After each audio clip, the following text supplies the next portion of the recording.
बढ़ाते हुए रुख करते हैं रावलपिंडी का, जहां पर बिजली के बिलों में इजाफी सरचार्ज और जायद बिल भेजने पर अहले इलाका ने बकरा मंडी बापटा गेट के सामने भरपूर एहतजाज किया। अवाम का कहना था कि हम गरीब लोग हैं और भारी बिल और भारी टैक्सेस नहीं दे सकते। हुकूमत वक्त होश के नाखुन ले और गरीबों पर रहम करे। आइए आपको लाइव मनासिर दिखाते हैं।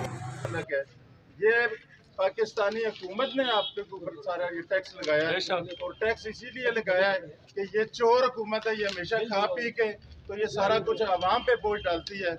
पूरे पाकिस्तान में इस टाइम एहतजाज हो रहा है और मुझे पूरी उम्मीद है कि कल तक पाकिस्तान की गली गली कूचे और चौराहों में आवाम बाहर निकल आएगी इंशाल्लाह। इस कदर जुल्म इससे पहले पाकिस्तान की तारीख में नहीं देखा। हमारे बिल पिछली हुकूमत में भी ज्यादा ही थे, सारे लोग परेशान थे, लेकिन ये जो कारनामा इस हुकूमत ने किया है, जो पेट्रोल के साथ किया है और जो स्पेशली आज इन्होंने बिजली के साथ किया है, और ये इतनी बड़ी चोर बाजारी की गई है, इतने गरीब लोगों के साथ ये मजाक किया गया है। कल जब यहाँ रोड बंद था तो एक बूढ़ी औरत सेंटर में खड़े होकर चीखें चला रही थी कि मेरे पास 200 रुपया नहीं है खाने के लिए, तो मैं 5000 का ये बिल किधर से लाऊं।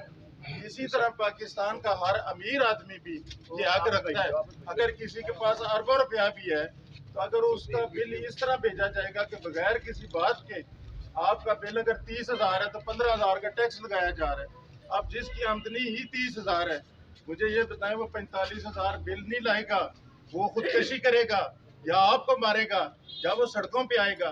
तो इस तरह करके अब ये अभी तक कितना अरसा हो गया, तकरीबन 1 हफ्ता हो गया, कहीं ना कहीं एहतजाज हो रहा है, सारे लोग ये बात कर रहे हैं, लेकिन हुकूमत है वो नाम ही नहीं ले रही। कोई पता नहीं 1000 रुपये का को माफ करके तो बड़े बड़े इश्तिहार चला दिए हैं टीवी पे कि जी हमने आवाम को रिलीफ दे दिए।